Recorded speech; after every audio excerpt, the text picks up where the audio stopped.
আজকে নতুন আরেকটি টিপস নিয়ে আহ, এই সেশনটা করা।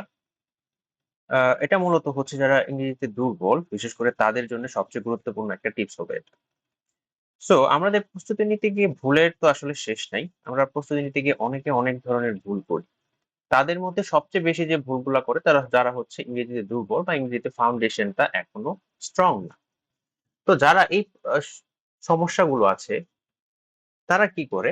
তারা সরাসরি এসে যখন প্রিপারেশন শুরু করার মতো তারা একটা ক্যামব্রিজের বই নিয়ে নেয়। ক্যামব্রিজ বই নিয়েই তারা হচ্ছে লিসেনিং আসে, বা রিডিং বা হচ্ছে রাইটিং, ওরকম প্রিপারেশন শুরু করে দেয়।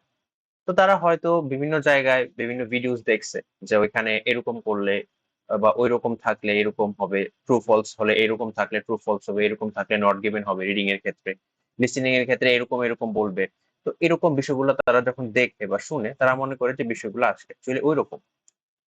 তো যাদের ইংরেজি ফাউন্ডেশনটা উইক আছে, তারা যদি প্রথমে এসে একদম সরাসরি এসে ক্যামব্রিজ থেকে একটা টেস্ট শুরু করে দেন তাহলে আপনারা এটা পারবেন না, এটা আপনাদের কাছে অনেক কঠিন মনে হবে। তো দিন শেষে অনেকে এইভাবে প্র্যাকটিস করেন এবং নিজেদের সময়টা নষ্ট করেন। তো যারা অনেকে আছেন যে এভাবে হয়তো বা সময়টা নষ্ট করছেন, তাদের মধ্যে কারা কারা করছেন একটু জানাবেন আর কি।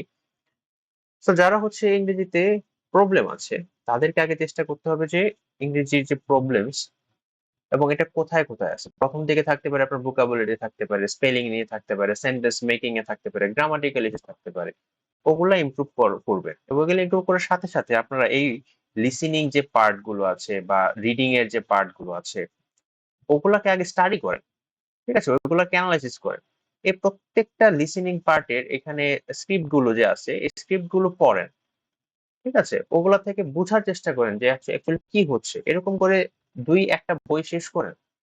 তারপর দেখেন যে আচ্ছা এখানে কিভাবে ইমপ্রুভমেন্ট করা যেতে পারে, বা এখানে কি কি আমার আরো প্রয়োজন, বা আমার কি কি আমার প্রবলেমের সলিউশন গুলো আর কি কি লাগবে, বা কোথায় কোথায় আরো প্রবলেম আছে। তো এই কাজগুলা যদি না করে সরাসরি এসে এখানে লিসেনিং বা রিডিং অ্যান্সার করা শুরু করেন ইউটিউব থেকে টিপস এন্ড ট্রিক্স এর যে ভিডিওস গুলো আছে ওগুলা দেখে, তাহলে আপনারা দীর্ঘমেয়াদে সাফার করবেন এবং এখানে প্রিপারেশন ভালো লাগবে না, অনেক কঠিন মনে হবে, অনেকে ছেড়ে দিবেন, অনেক হয়তো বা ফ্রাস্ট্রেটেড হয়ে যাবে। তো যারা হচ্ছে প্রিপারেশন শুরু করবেন বা হচ্ছে শুরু করেছেন, ঠিক আছে, তাদের উচিত যদি ইংরেজিতে দুর্বল হন তাহলে আগে ফাউন্ডেশনটা স্ট্রং করা, দেন আর ফাউন্ডেশনটা স্ট্রং করার সাথে সাথে এখানে আপনাদের রিডিং বা যে স্কিলটা, সেন্টেন্স পড়ার যে স্কিলটা, ভোকাবুলারি, তারপর হচ্ছে স্পেলিং, এগুলাতে ধীরে ধীরে ইমপ্রুভ করার চেষ্টা করতে হবে। তাহলে ধরেন আপনাদের প্রিপারেশনটা মোটামুটি একটু সময় সাপেক্ষ হলেও একটা এফেক্টিভ একটা প্রিপারেশন আপনারা নিতে পারবেন আর কি। মানে আপনাদের প্রিপারেশনটা একটা আপনাদের যে টার্গেট স্কোর ওইটাতে আপনাদেরকে পৌঁছাইতে অনেকটা হেল্প করবে।